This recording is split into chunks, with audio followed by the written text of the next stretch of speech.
Doctor Sudhanshu Trivedi ji please आप बोले। माननीय सभापति महोदय, आज इस पुराने वक्त की आखिरी रात में खड़े होकर इस नए वक्त के आगाज की नई सुबह के दिन मैं प्रधानमंत्री श्री नरेंद्र मोदी जी, हमारे अल्पसंख्यक मामलों के मंत्री किरण रिजिजू जी का मैं बहुत इस्तकबाल करता हूं। जब वक्त के ऊपर हम बात कर रहे हैं, वक्त की रुखसती का वक्त आ गया है और नई वक्त की नई सुबह होने का वक्त आ गया है। अगर हमें इस पे बात करनी है तो मुझे चार दृष्टि से बात करनी पड़ेगी। एक, इस बिल के तकनीकी प्रावधान जिस पे बहुत सारे लोग बहुत कुछ बोल चुके हैं। दूसरा है वक्त की अवधारणा, तीसरी है वक्त की राजनीति और चौथा है वक्त की राजनीति के नाम पर होने वाली वह सांप्रदायिक बनाम सेकुलर की राजनीति। सबसे पहले हमारे नेता सदन माननीय नड्डा जी ने बताया कि किस विस्तार के साथ इस वक्त कमेटी ने काम किया, किस शिद्दत के साथ हमारी सरकार ने काम किया। और चाहे वक्त कमेटी के जेपीसी के चेयरमैन हमारे उस सदन के सदस्य जगदम्बिका पाल जी रहे हों, हमारे मंत्री जी रहे हों, सबने जिस शिद्दत से काम किया है, तो उनके लिए मैं माननीय प्रधानमंत्री जी अपनी सरकार की तरफ से कहना चाहता हूं कि उन्होंने एक इबादत के भाव से काम किया है।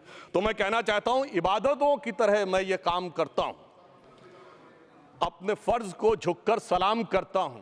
फिर भी आप खिलाफत कर रहे हैं तो तेरी मुखालफत से निखरती है शख्सियत मेरी। मैं सियासी दुश्मनों का भी बहुत एहतराम करता हूं। तो इस एहतराम के साथ मैं अब आगे का प्याम शुरू करता हूं और मैं ये बताना चाहता हूं कि एक बड़ी सिंपल सी बात है जो अभी माननीय नड्डा जी ने भी कहा। दुनिया के तमाम मुस्लिम देश बता दिए, इस्लाम की धर्म स्थली सऊदी अरब, सबसे बड़ा मुस्लिम देश इंडोनेशिया, जहां खलीफत रही वहां टर्की, और जहां आईएसआईएस का इलाका वहां इराक और सीरिया, वहां कहीं भी कुछ भी नहीं है ऐसा। फिर भी हमारे यहां क्यों है, कैसा? तो मैं कहना चाहूंगा सभापति महोदय, एक हिंदी में कहावत होती है, नया मुल्ला प्याज ज्यादा खाता है, परंतु यहां तो जो गैर मुल्ला प्याज बहुत खा रहा था और इतना खा रहा था कि आंसू निकल रहे थे गरीब मुसलमान के भी और देश के भी।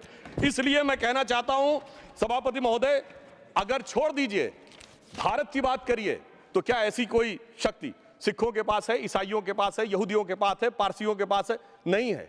छोड़ दीजिए, इस्लाम के अंदर आइए। अगर इतना भाईचारा है तो ये सुन्नी वक्फ बोर्ड और शिया वक्फ बोर्ड अलग क्यों है मेरे भाई? जमीन पे एक दूसरे पे एतबार नहीं है, सिर्फ सियासत के लिए साथ में आने की बात है। ये भी जरा सोचने की बात है। और जो अकलियतों में भी अकलियत हैं, आगा खानी है, बाकी हैं, जो बोहरा हैं, उनकी तो कोई गिनती नहीं है।